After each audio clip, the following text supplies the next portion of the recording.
Hello and welcome to episode number 262. This is the Project Management Podcast at pm-podcast.com and I'm Cornelius Fichtner. You are listening to one of our premium episodes. These are recorded for and made available to only our premium subscribers. That's you, so thank you very much for your support. A couple of episodes ago, we welcomed Todd Williams and talked about rescuing the problem project. We continue this discussion today with Dr. Imad Rahim by looking at how to avoid failure and achieve project success on information technology projects. In particular, we discuss the findings on this topic that he and his co-author describe in a white paper, which begins as follows.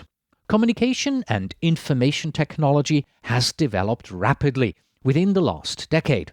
As a result, project managers must be prepared to manage the current and future challenges within the project management field as well as within the IT industry. Rapid globalization of business means organizations must significantly increase their capacity to accurately manage information and data. In response to this growing capacity demand, more discussion is needed to develop effective IT project management processes and approaches. Well then, let's see how that is done. Enjoy the interview. The Project Management Podcasts feature interview. Today with Dr. Imad Rahim, appointed endowed entrepreneur in residence for Oklahoma State University and visiting scholar at Rutgers University.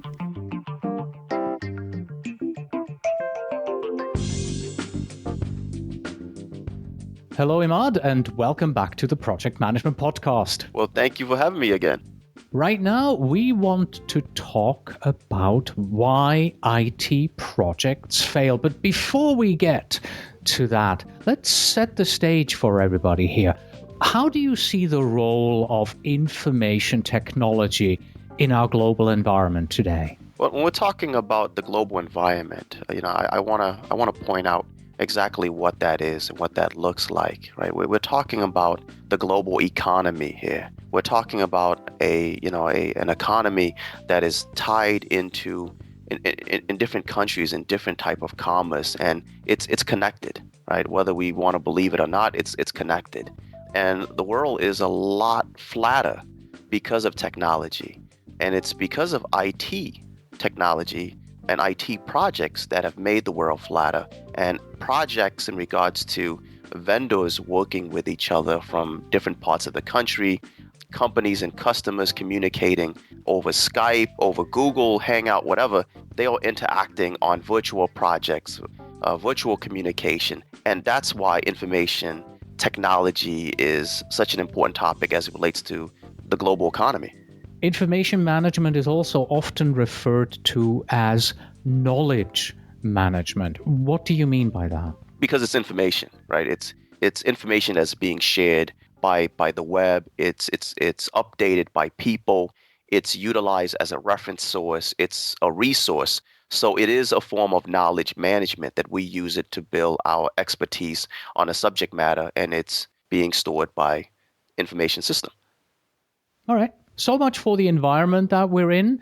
Now let's take a look at why IT projects actually fail. But first, what makes IT projects different than other projects? Well, that's a great question. I've been asked that question many times in regards to why did I choose IT projects? I mean, shouldn't this tie into all projects? What makes IT projects unique, it's not necessarily the IT itself, it's the people.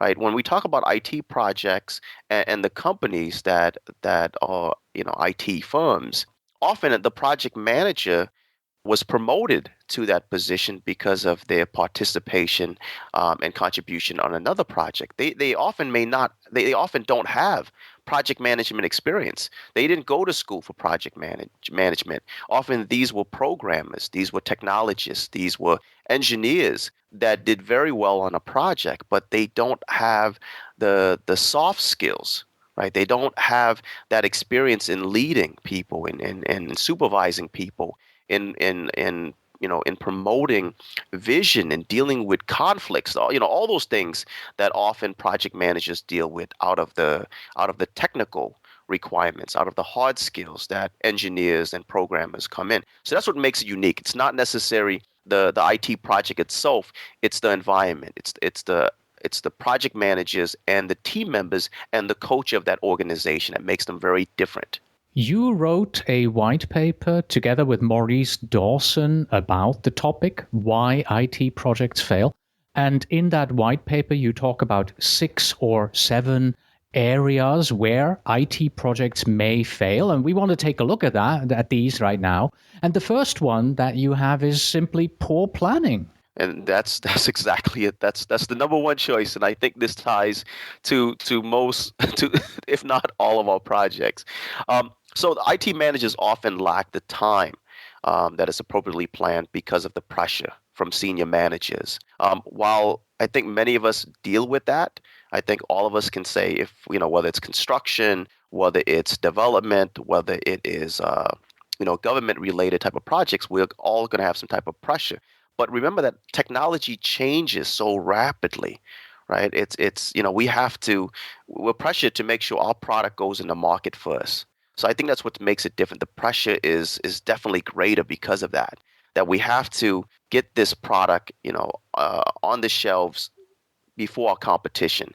And because technology is changing, something that we are utilizing today could be obsolete in the next 3 or 4 months. So the pressures, I think, is definitely different. It's a lot quicker. The environment is changing, and that also causes us to plan poorly. And then also because the plan is not as flexible as it should be, and I think IT projects need to be a lot more flexible than other projects because technology is changing, because software do change, and the client's demand may change because the technology that we are creating may become obsolete. We have to create some flexibility and prepare for change in that. So definitely poor planning makes the list of the number one. You also say that IT projects fail because of unclear goals and unclear objectives. Yes, and this goes back to the poor planning piece, right? That sometimes the client is really unsure what they're creating here, right? Because it's technology, right? Unless it's something that we are, if we're just doing an addition to a software or to some type of device, a mobile device that we created, an addition is different than creating something from scratch. Right? Imagine, imagine the programmers and engineers that was sitting in that room listening to Steve Jobs explain his vision on the iPhone. Right? Imagine, the touch screen, the usability, the apps, all these things, in addition to the look and feel of it. They probably thought this guy was crazy. Right? They probably thought it was very unrealistic and unclear. Right? So in regards to that, you have to make sure we go back to communication, right? So going back to our previous interview that we talked about the stakeholder, this is where it's important to really clearly get an understanding of what is being required, right? What are the objectives of this project? What does it look like? What does it feel? What color is it? What is the functionality? We want to make sure it's realistic. So setting clear goals and objective is very important, but many projects fail because it's unrealistic. It was not clear to begin with. Number 3 reason why IT projects fail, according to you and your co-author, misalignment. How do you mean? Well, information system, like any type of information, it needs to align with the organization's big business objectives. So we know that there's a clear tie-in for this project and the organization, for their mission, for their bottom line. So when discussing alignment, it is important to address market shares, the exactly what is customer satisfaction, what does this look like, the level of engagement we are expecting for our employees, corporate citizenship. So we're talking about social responsibility and innovation and creativity that exists in this company.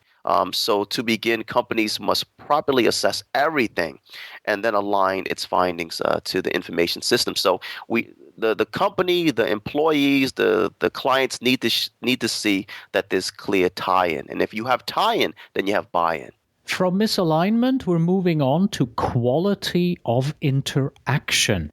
What interactions are we referring to here? We're talking about the understanding of quality. We're talking about the understanding of exactly what is considered quality for this project. So the team needs to be on board, and everyone needs to be on the same page in regards to what we're looking for. And this goes back to collaboration and communication, both internal and external with the team. I would like to share a story to tie in the quality into action. I was working on a project and we were fighting over quality. We all had a different understanding of what quality is. And the program manager looked out the window when we were in this room and said, "Look at that house over there. Tell me what you think about that house." And the house was an ugly house, right? I mean, I think it was purple. Somebody had painted this house purple. It was a beautiful historic type of house, but someone had painted purple, very ugly looking house. It just ruined the neighborhood. So we started complaining about how this house looks ugly and it ruined the neighborhood. And then the program manager said, "But what if that's what the client wanted? The client obviously wanted a purple house.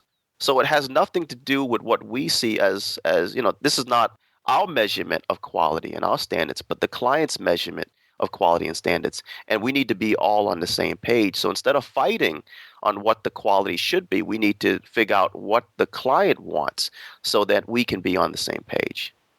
Item number 2 on your list, why IT projects fail, was unclear goals and objectives. Now we're coming to number 5, and number 5 takes us straight back to number 2, because number 5 is changing objectives during the project. And this goes back to scope creep, the word and the action that we as project managers have nightmares over. So it is definitely scope creep. And scope creep I think, is very strong in IT projects because of technology changing. And because information is changing, we may get one type of answer one day, and that answer changes the next day because of the market changing, because of technology changing and research changing. So scope creep is a huge problem, but we have to be proactive. We have to always we want to create that flexibility, but not too flexibility where we include changes or agree to changes that could kill the project, that could cause our project to go over budget. But we need to include a process, right? Some type of change management system to really look at change, assess change, figure out if changes warrant before we agree to those change. So really just managing those changes as they come and creating a system to fully assess the change request that is being requested by different stakeholders, clients, and team members. The next item you list is unrealistic resource estimates that lead to IT project failure. Yes, so this goes to the triple constraint. We're talking about the budget, the scope, the schedule, the customer satisfaction, all those things. So it's really not looking at the big picture, right? And misinterpreting exactly how much resources cost, and when we could get resources. And we know that, if we do earn value and present value and earn value management and all the other stuff, we can get a lot of data. But what we don't get is a real forecast in regards to how resources change and the price of those resources changed based on inflation, based on the economy, based on changes in our business relationship and negotiation with the client and with the vendors. So really defining the scope is important. And typically we have to know that a problem area for many project managers, since most are linear thinkers, I would say that we think linear, making decisions while considering other factors that might disrupt the harmony of the project is a problem that we all deal with, and that impacts our understanding of the cost of resources and how much of impact this could have. Another example is when an organizational process asset analysis, when we start kind of listing all of those assets that exist in the company. And I have made this mistake that I list all these wonderful resources that exist in the company and I start celebrating and I take it off my budget because I'm thinking, hey, these materials, these goods, these services exists in the company so I don't have to pay for it, right? And I celebrate and I start, changing my budget. I'm thinking I'm saving all this money. I submit this budget to the sponsor. They're happy. They agree. They give me my budget. And I start executing on this project just to realize those resources were already allocated to another project. Those resources were not there when I needed because I did not request it on time. Or those resources actually cost me some money because they were tied to someone else's budget. So that's another example that we have to do some realistic resource estimates, that we have to go beyond just analyzing what is on the surface, right? That we have to do some research. The list that we have just gone through, detailing reasons why IT projects fail, is of course not the only list that's out there that you can find when you do a search on Google or Yahoo or wherever you want to do it. But I think the one thing that your list has is the final item here. Item number 7. This is something that I think is missed on many of the other reasons why projects fail lists, and that is human capital. You clearly state the wrong people will make your project fail. That's exactly it. And for a lot of IT projects that I've worked on, whether I was a team member or even a project coordinator, we may not have the ability to pick our people. That often these people were assigned to the project to begin with by the company. So if you don't have authority over those people, you really don't know what they bring to the table. Or you may only know the technical stuff that they bring to the table, but not the personable stuff that they bring to the table, not the problems, not the opportunities that they bring to the table. So looking at your people and really analyzing what they contribute and how they can contribute. So in certain industries, for example, such as government, defense, and aerospace, what cannot be outsourced without specific technical skills or security clearance. So especially when it comes to military contracts, when you're working for companies like Boeing and Lockheed Martin, for example. So making management of human capital is a huge issue that you don't really have control over that. And when we talk about security clearance, some of these projects have high security clearance, so you don't have a lot of wiggle room in the type of people you can hire. So motivation also plays a part in keeping the best people on this project. If they bring a lot of expertise and it goes beyond money. I've worked on projects where people are paid very well, but the project itself did not motivate them to stay. And because of that, when issues happen, that they'll break their contract, they'll run. So definitely really utilizing your people, being a good leader, motivating them, getting their buy-in, allow them to play an active role in the success of the project and in giving them ownership over the work packages that they are managing and really supporting them in their professional development and being a mentor to help them grow. And most importantly is maintaining a good work-life balance is important, especially for projects that require overtime and after hours when people are just overloaded with work. You want to show that you appreciate their contribution. So human capital is critical to the success of not only IT projects but all projects. All right, let's review. The 7 items on your list why IT projects fail are, first of all, poor planning.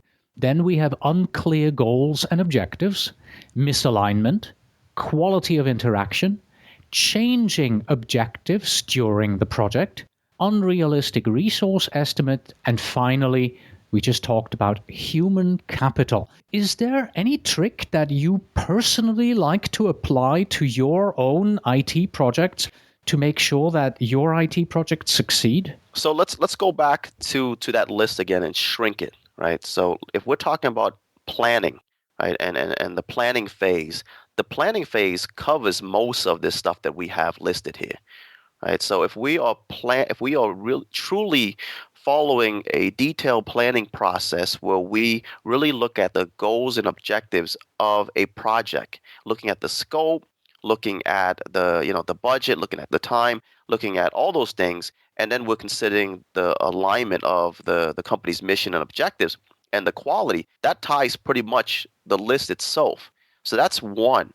making sure that you're working closely with the clients and other stakeholders to make sure that changes are communicated and assessed is another piece. And that also ties to unrealistic resource estimates, because if changes are being incorporated and implemented and it's not being assessed properly, that will impact the actual resources that are being tied to those work package, and also the money, that the budget that's being tied to the different phases of your project. And lastly but not least is making sure your people are happy, making sure that you are actively communicating with them what's happening in this project, involving them in every phase of the project, because they play a very strong, important role on the success of this project. So, in regards to all these things, you have to be both a really good leader for the technical piece, but be a strong manager for the personable piece. So, IT project managers often are great managers. So, they are great at planning, they are great at delegating, right? But they often struggle in leadership, in providing vision and sharing vision and mentoring and communication. So IT project managers need to build those soft skills. They, need to build on those personable skills in addition to their technical skills to make sure that they are successful. In your conclusion in the white paper, you say that, it's not only the project managers who are responsible for ensuring success. The chief information officers, the CIOs, they also hold the key to this, or at least part of the key. Tell us a little bit about your thoughts here. Well, they are the sponsors, right? In many organizations, they are your boss. They control the budget. I've worked on a lot of projects where I did not control the budget. I fought to increase the budget, or I fought to make sure the budget, stays exactly where it is, but I don't have control over that, and depending on the type of organization you work in, the chief information officer or the portfolio manager, those people are the sponsors. Now, in some companies, if this is an internal project, they are both the sponsor and customers. So, they they pretty much have the last say so, and every say so after that. And getting them involved is very important. It's critical. You want to make sure that they are aware of what's going on, but you don't want them to be too involved, because that takes your time away from your team. That takes you away from the day-to-day responsibilities of the project, and people will start noticing that you are constantly meeting with the sponsor, but yet, when they need you, you're not available. So you want them to be involved, but you want it to be efficient, you want it to be effective, and you want it to be clear and precise, and make sure that it does not impact your day-to-day work on the project. You made it clear earlier on, proper planning is the one thing you can do to ensure that your IT projects succeed. Many of our listeners, they will, however, already be in ongoing projects that the planning phase is over. They're in the execution phase. So what do you suggest that they do right now on their IT projects to ensure that they don't fail? Well, I would like to I would like to defend that I think it does not end. I don't think planning ends. I think planning is progressively elaborating. It changes. We go from planning to executing to realize, hey, our plan was wrong. Our plan needs some modifications. Our plan needs adjustments. New information happens. New information is provided. New information updates the plan. So planning grows. Planning changes. So we have to be flexible enough to go back to the plan to see if there's room for opportunity. It's room to mitigate certain risk and threats that we have identified. Right? We may not have an opportunity to work around certain threats and opportunities. So we have to go back to the plan and say, listen, we identified this threat. It's going to happen in this phase. So how do we work around that, or how do we see through that? Right? So being proactive. So you have to go back to the plan when that happens. You can't just keep executing. So if you know that there's a threat, and that's often another reason why projects fail, is because people don't take the opportunity to revise their plan when they see a pending threat. Instead, they try to execute on it, and the solution that they recommended or the solution that they are applying don't work because they didn't really assess that solution. They didn't go back to planning and really assess whether this solution will work, and if there are alternative solutions and or workaround plans that could be a better option. So I would argue that planning does not end. All right, so keep planning, keep reassessing, and keep revising your project in order to avoid failure. Imad, thank you very much for your time. I appreciate it. I thank you for having me, and I look forward to continue helping your listeners. And that was our discussion on how to avoid IT project failure with Imad Rahim. That's it for today. Thank you very much for listening. As always, you can find us on the web at pm-podcast.com. Are you PMP certified and you want to earn 37 PDUs quickly and for less than $5 per PDU? That's no problem with the Agile Prepcast. The Agile Prepcast not only prepares you for your PMI ACP exam, but also qualifies for a ton of PMP PDUs. Log on to agileprepcast.com/PDU for the details. Please send your emails to info@pm-podcast.com, and when you write, please tell me where in the world you are writing from. And finally, we have this. Project management is like juggling 3 balls in one hand. Until next time.